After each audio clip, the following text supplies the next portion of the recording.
आज आपण विद्यार्थ्यांची भावना जाणून घेण्याचा प्रयत्न करतोय, कारण पेपर फुटी असेल किंवा जिल्हा मध्यवर्ती बँकेच्या भरतीला स्थगिती असेल, त्यामुळे भरभरून मुलं बोलत आहेत, त्यांचे पालक बोलत आहेत.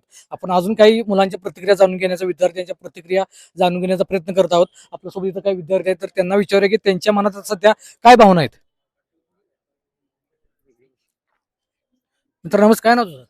माझं नाव राजवर्धन संजय कुमार पाटील. मी राष्ट्रवादी विद्यार्थी संघटनेचा उपाध्यक्ष आहे, शरदचंद्र पवार पक्षाचा. तर राजवर्धन, आता सध्या आम्ही आमच्या चॅनलच्या माध्यमातून जे आता देशभर ज्या पेपर फुटीचे प्रकरण आहेत, किंवा आता सध्या सर्वात गाजत असलेली म्हणजे सांगली जिल्हा मध्यवर्ती बँकेची भरतीला स्थगिती आलेली आहे, या विषयावर विद्यार्थ्यांचं असेल किंवा पालकांचं मत जाणून घेण्याचा प्रयत्न करतोय. काय वाटतं, तू आता एक संघटनेचा पदाधिकारी आहेस किंवा तू एक विद्यार्थी आहेस, काय वाटते सगळी ही प्रक्रिया बघून? खऱ्या अर्थानं जर बघायचं म्हणलं, सांगली जिल्हा मध्यवर्ती बँकेचं जे आता आपलं आदरणीय जयंत पाटील साहेबांना फक्त विरोध म्हणून हे विरोधी पक्षातील नेत्यांनी जे चाललेलं आहे, आपलं भरती स्थगिती करणे, थांबवणे, पुढे चालू करणे, ह्यात फक्त आणि फक्त विद्यार्थ्यांचं नुकसान आहे. आणि बघायचं म्हणलं तर मला वाटते टीईटीचं, त्यानंतर नीटचं पेपर फुटी केली, ह्यात सरकारला विद्यार्थ्यांचं नुकसान करून काय मिळते? आता बघायचं म्हणलं तर शेतकऱ्यांची मुलं आहेत, काय काय मुलांचे आई वडील तर हमाली करून मुलांना शिकवतात, 4-4, 5-5, 5-5 वर्ष काम करतात, अभ्यास करतात, आणि त्या मुलांनी पुढे जाऊन काय करायचं? ह्यांनी एकदमच ह्यांना वाटेल तसं स्थगिती आणणे, वाटेल तसं चालू करणे, ह्यात फक्त आणि फक्त सरकारचं मुलांना थांबवायचं काम चालू आहे, आणि ह्यांना सत्ता फक्त तिथं स्थापन करायचे. आदरणीय साहेबांना, जयंत पाटील साहेबांना फक्त आणि फक्त हा विरोध चालू आहे. ही सत्ताधिकाऱ्यांनी थांबवावं एवढीच विनंती करतो.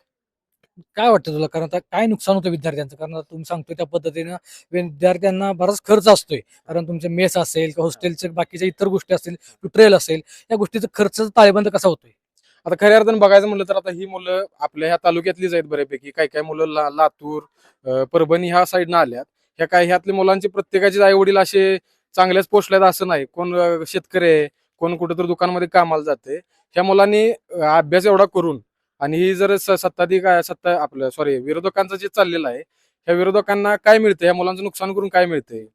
हे विरोधकांनी थांबवावं. फक्त आणि फक्त काय करायचंय की आदरणीय साहेबांची सत्ता कशी जात्या आणि भाजपची सत्ता कशी जिल्हा बँकेवर येत्या, एवढंच यांना बघायचं आहे. आता ह्याला, आता मुलांचं ही तुम्ही इथं कुणाला पण विचारू शकता. आता तुम्ही बऱ्यापैकी मी बघितलं, मुलांच्या बाईट घेतल्या बाकीच्या, त्या मुलांचा तुम्ही आक्रोश बघितला.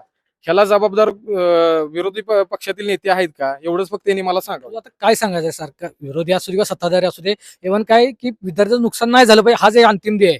तू काय सांगशील राजकारणी लोकांना किंवा या सर्व व्यवस्थापनाला? मला फक्त एकच म्हणायचं आहे की ह्यांनी हा विरोध, राजकारण्याने विरोध थांबवावा आणि मुलांच्या भवितव्याकडे बघावं. तुझं नाव काय? प्रतीक श्रीपती कुंभार. काय सांगशील, तुला ते काय सगळे वातावरण बघून वाटते? आता ही स्थगिती थांबवावी. आम्ही खूप वर्ष झाला अभ्यास करतोय, तर ही स्थगिती थांबवून लवकरात लवकर निर्णय घेऊन परीक्षा व्यवस्थित सुरळीत व्हावी, एवढंच फक्त. तुला काय वाटतं, कारण ह्या अगोदर असे प्रकार घडत नव्हते, आता अलीकडे घडायला लागले. विद्यार्थी म्हणून तुमच्या मनावर काय परिणाम होतोय? त्रास होतोय आम्हाला. खूप वर्ष आम्ही अभ्यास करतोय, त्यामुळे स्थगित थांबवावी आणि परीक्षा घेण्यात यावी. काय वाटतं तुला, कारण खूप मनावर दडपण येतं या गोष्टी अशा घडल्यानंतर. का तर तुमचा आणि या राजकारणाचा दूरदूरपर्यंत संबंध नसतो, पण असे काहीतरी निर्णय घेतात की विद्यार्थ्यांचं नुकसान आणि मानसिकता खचली जाते. काय वाटतंय तुला यावर? माझं एवढंच मत आहे की सरकारनं स्थगिती उठवावी आणि लवकरात लवकर भरती पारदर्शक करावी. तुम्हाला काय वाटतंय? आमचे देखील तेच म्हणणे आहे, सर. सर, परीक्षा ही ऑफलाईन झाली पाहिजे. ऑनलाईन परीक्षेमध्ये ते आता नॉर्मलायझेशन ते होत्यात, मुलांचं नुकसान होते, त्यामुळं ऑफलाईन पेपर झाले ठीक आहे. काय वाटतं, आतापर्यंत किती परीक्षा दिल्या असतो? आतापर्यंत मी 3 एक्झाम दिल्यात ऑफलाईन. आता काय वाटतंय, आता येणाऱ्या परीक्षेमध्ये तुझ्या किती अपेक्षा वाढल्या होत्या? तर ऑफलाईनमध्ये जेवढा स्कोर होत होता, ते ऑनलाईनमध्ये थोडा कमी येईल असं वाटतं. तर ही विद्यार्थ्यांची मानसिकता आहे, कारण विद्यार्थ्यांच्या चेहऱ्यातनं डोळ्यातनं जाणवतंय की त्यांच्यावर आता काय मनावर त्याच्या दडपण आहे. कारण परीक्षेत पास होणं अंतिम ध्येय त्यांचं आहे, कारण आपल्या आई वडिलांपासून इतक्या लांब येऊन ते अभ्यास करतात, 4-4, 5-5 वर्ष अभ्यास करतात, आणि 4 वर्षातनं 5 वर्षातनं एकदा कधीतरी भरती निघते, आणि त्या भरतीमध्ये यश मिळेल या अपेक्षेनं ते रात्रंदिवस मेहनत करून परीक्षा देण्याचा प्रयत्न करतात, यश संपादन करण्याचा प्रयत्न करतात. पण असं काय तर राजकीय दृष्ट्या भूमिका बदलते व्यवस्थापनेची, आणि मग त्यांच्या मनावर परिणाम होतात, मग त्यांची मानसिकता खचली जाते.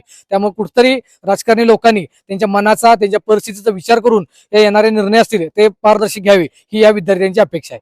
सांगली तकसाठी शीतल कुमार शेटे, ईश्वरपूर.